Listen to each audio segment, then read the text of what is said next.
gentlemen, my name is Alec Pinterpe, and welcome to the Mavs Zone. As we preview the 2012 Medaille golf season, we are joined by a very special guest today to help us preview that season, the head coach of the golf team, John Edom. John, how you doing today? I'm doing well. How are you? I'm doing good. Thanks for asking. Now, last year was a little off year when it comes to the golf team. You guys finished 7th in the conference when before you finished 2nd or 3rd in the past 5 years. What changes were made in the offseason that may help, or made in the offseason to improve the team? Well, my assistant coach is Marlene Davis, and she's an LPGA Class A pro. And she and I have been working out strategies and mainly recruiting also.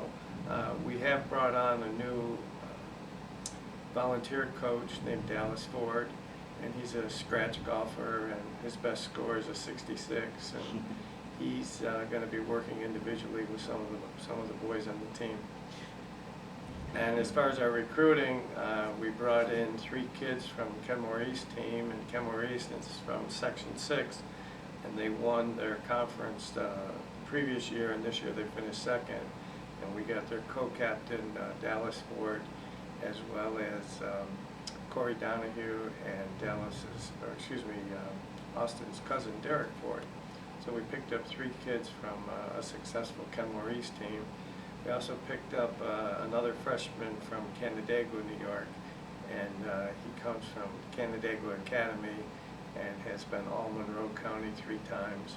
He's a scratch golfer. He recently won the Locust Hill Junior tournament, shooting a 71, and so he's coming on also. Then I have some returning veterans that I hope have been working real hard all summer. And our focus, if you really want to improve your score, it's in working on the short game and the chipping and putting. What differences do you see from coaching like a team sport, like football, hockey, those kind of sports, to coaching mostly an individual sport in golf when you have individual people playing? Yeah, well, in football and soccer, it's important to have the whole team together because you're executing plays, and it's all about execution and timing. And in golf, you're playing the golf course, so you can work individually with people. They can work on their own, and so it's not critical that the team has to be together for coordination, but it is critical that they work on their individual skills. And in golf, it's as much mental as it is physical, and so it's. And I'm a big believer in visualization and mental imaging and different things like that. It's important to visualize the positive outcomes as opposed to starting to choke up on the wrong outcomes.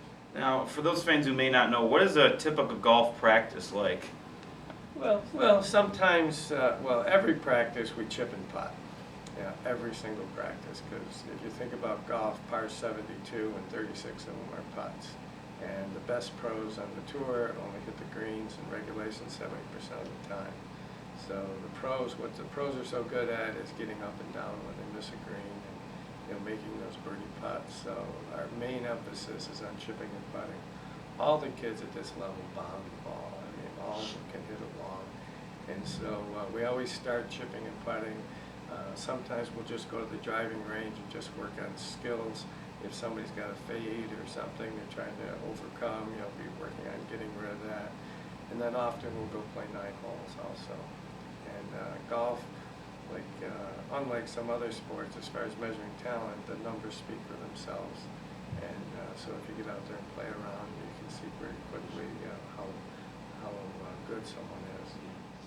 Now, you named David Wantock your captain this year. What did you see in him that made him worthy of the captain?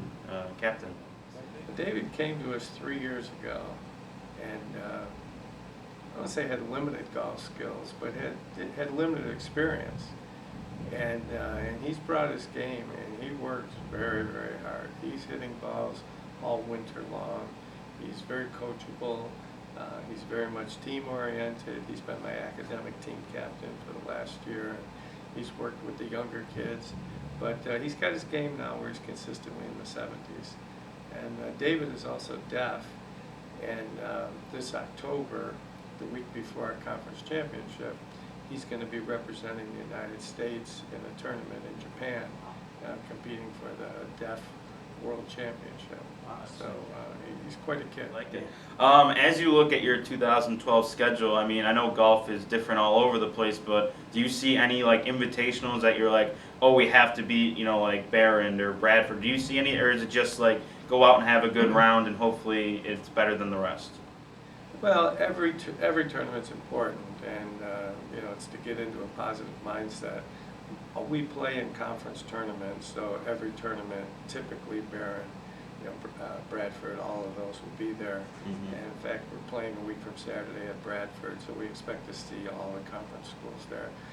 So we'll play 9 conference invitationals, and then the most important tournament is the AMCC Championship, which we're hosting this year, and it's at Oak Tree Country Club in Middlesex, Pennsylvania, and it's October, I think, 13th, 14th, or 14th, 15th. But in any event, that's the big one, you know, because if we win that, then we also get a invitation to the National NCAA D3 golf tournament held in the spring. Now, do you send your full team to? Would you send your full team to that tournament, or just a few golfers? Every tournament we play 5 golfers and 4 scores count. Mm-hmm. So right now we have 11 on our team.